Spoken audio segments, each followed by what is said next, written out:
ദശകം 44 നാമകരണം ജാതകഫല കഥനം.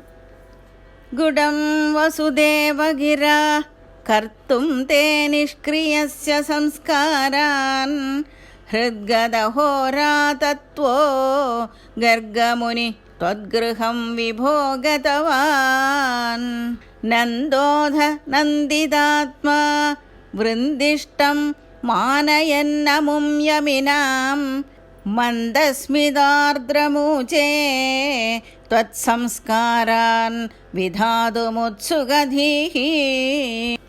യദുവംശാചാര്യത്വാദ് സുനിഭൃതമിതമാര്യ കാര്യമിതി കഥയൻ ഗർഗോ നിർഗതപുളകഃ ചക്രേ തവ സാഗ്രജസ്യ നാമാനി.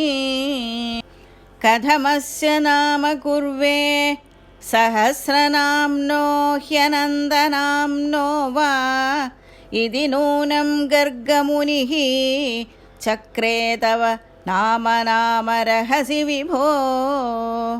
കൃഷിധാതുണകാരാഭ്യാം സത്താനന്ദാത്മദാം കിലാഭിലപത് ജഗദഘഹർഷിത്വം വാ കഥയദൃശി കൃഷ്ണനാമത്തെ വ്യതനോത്.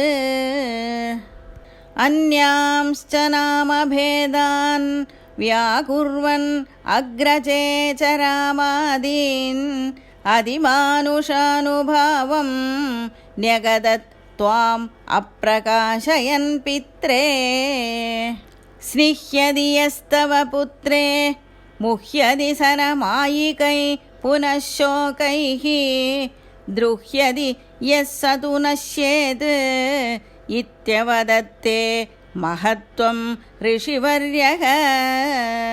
ജേഷ്യതി ബഹുതരദൈത്യാൻ നേഷ്യതി നിജബന്ധുലോകമമലപദം ശ്രോഷ്യസി സുവിമലകീർത്തിരസ്യേതി ഭവദ്വിഭൂതിം ഋഷിരുചേ.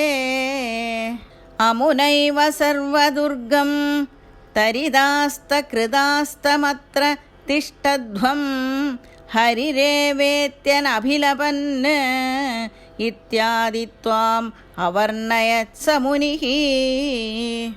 ഗർഗേധ നിർഗതേസ്മിൻ നന്ദിതനന്ദാദിനന്ദ്യമാനസ്ത്വം മദ്ഗതമുദ്ഗതകരുണോ നിർഗമയ ശ്രീമരുത്പുരാധീശ.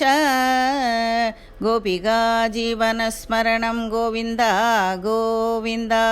നാരായണ അഖിലഗുരോ ഭഗവൻ നമസ്തേ.